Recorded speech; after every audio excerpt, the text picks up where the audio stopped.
நாலுமாடி கிராமத்தில் நான் படித்த ஸ்கூல் 1ஆப்பிலிருந்து 5ஆவது வகுப்பு வரைக்கும் இங்கே தான் நான் படித்தேன்.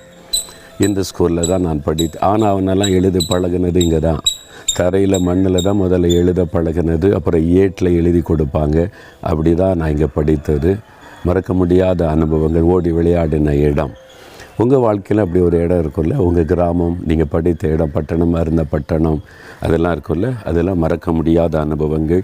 ஆண்டவர் நமக்கு அப்படி ஒரு இடத்தை கொடுத்து நம்மை வளர்த்து எடுத்து நம்ம பிறந்த ஊர், வளர்ந்த ஊரை மறந்துடக்கூடாது. நம்ம நினச்சி அங்கே பிறக்கலை, கர்த்தர் தான் அந்த இடத்துல நம்மை பிறக்க வைக்கிறார். எந்த இடத்துல பிறக்கணும், எங்கே வாழணும்னு அவர் தான் நியமிக்கிறார். சரியா? நொறுங்குண்ட ஒரு இருதயம் உள்ளவங்களுக்கு சமீபமாக இருக்கிறாராம். நீங்கள் நொறுங்கி போனீங்களா? இருதயத்தில் ஏதோ ஒரு பிரச்சனை, ஏதோ ஒரு பாடு, வெளியே சொல்ல முடியல, இருதயம் நொறுங்கி இருக்கிறது. சில சொல்லுவாங்க, இருதயத்துக்குள்ளே நான் அழுகிறேன்னு சொல்லுவாங்க. அது மாதிரி உங்களுடைய இருதயத்தில் வெளியே சொல்ல முடியாத பிரச்சனையில் அழுகிறீங்களா?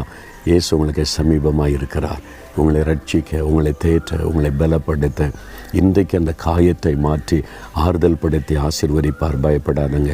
தகப்பனே, நொறுங்கொண்ட இருதயமுள்ளவர்களுக்கு சமீபமாக இருந்த ரட்சிக்கிற தேவன் இந்த மகள், இந்த மகனை பாருங்கள், இருதயம் நொறுங்கி காயப்பட்ட உள்ளத்தோடு இருக்கிறாங்க. காயம் கட்டுங்க, ஆறுதல் படுத்துங்க. இன்றைக்கு ஒரு அற்புதம் செய்த மகிழ பண்ணுங்க. இயேசுவின் நாமத்தில் ஜெபிக்கிறோம் பிதாவே. ஆமென்.